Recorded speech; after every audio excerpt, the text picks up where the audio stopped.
Hello students, so this is my third video on Green's theorem, that is the continuation of the same problem. Now see what we were doing, we were finding the left hand side of the Green's theorem. Now two integrals we have solved students. So if you observe, this is the first integral over the curve C1, and what is the answer we got here? -1. And then we started with C2 curve. On the curve C2 we solved the integral here. And when we solve the integral, what is value of this second integral we got? This is 5/2. Okay. So when we got these values, what we do is we find out the sum of these two. Sum of these two means what? Integral over C1 and integral over C2. Okay. So what are the values you got? First integral is -1 and second integral is 5/2. So we get it as 3/2. So this is the answer of left hand side. What was left hand side, students? If you remember, this is integral of f1 dx plus f2 dy over the curve C.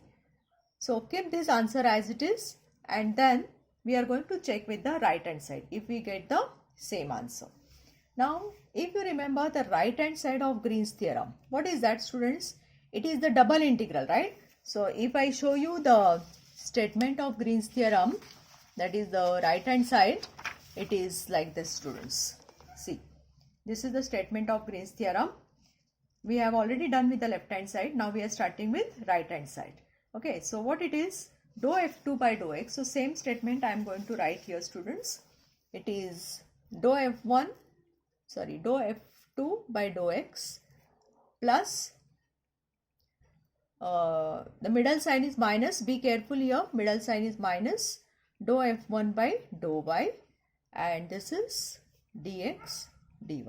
Okay, so you should be very careful about this. First derivative is of f2 with respect to x, and second derivative is f1 with respect to y, and the middle sign is minus. Okay, now first of all you need to find out what is dou f2 by dou x and dou f1 by dou y.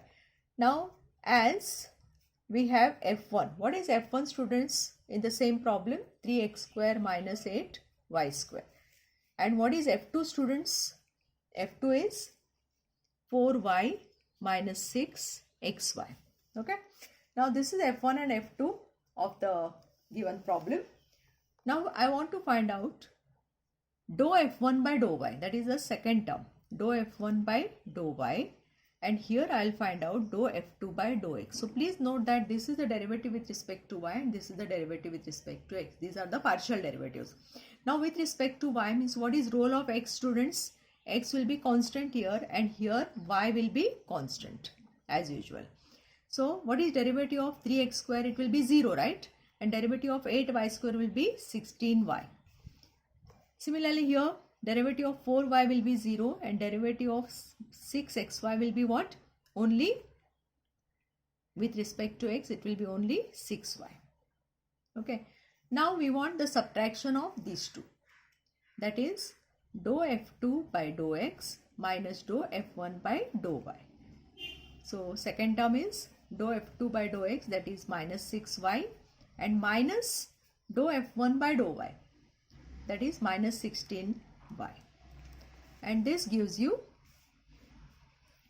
minus 6y minus minus plus 16y, and that is 10y.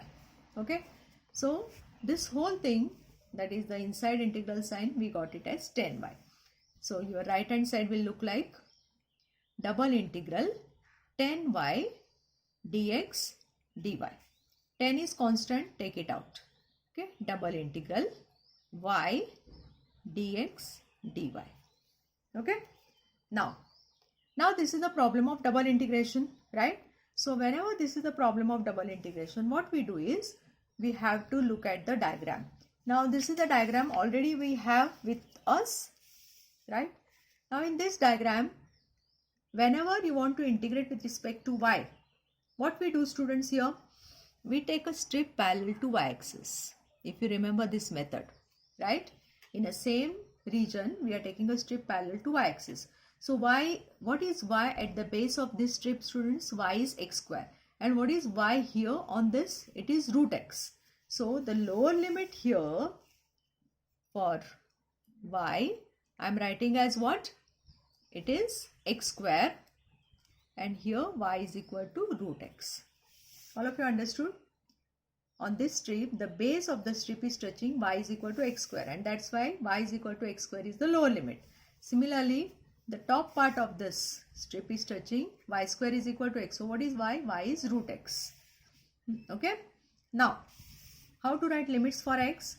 Minimum value of x to maximum value of x in this region. Minimum value of x is what? 0, and maximum value of x is what here? 1. So the limits for this x are from 0 to 1. You know that outermost limits are always constants for double integral. So what it means? Innermost limits I wrote for y. So innermost integral will be with respect to y. So this is 0 to 1 integral. I am writing dy, y dy, and this is dx. So these are the limits from x square to root x. So this integral I am going to solve for. This is the problem of double integration as usual. So this is 10 into 0 to 1. Now what is integral of y, students? It is y square by 2. Then the limits are from x square to root x dx. 10 by 2 is 5. 5 is constant. Take it out. 0 to 1. Replace y by root x first. Root x the whole square will be just x.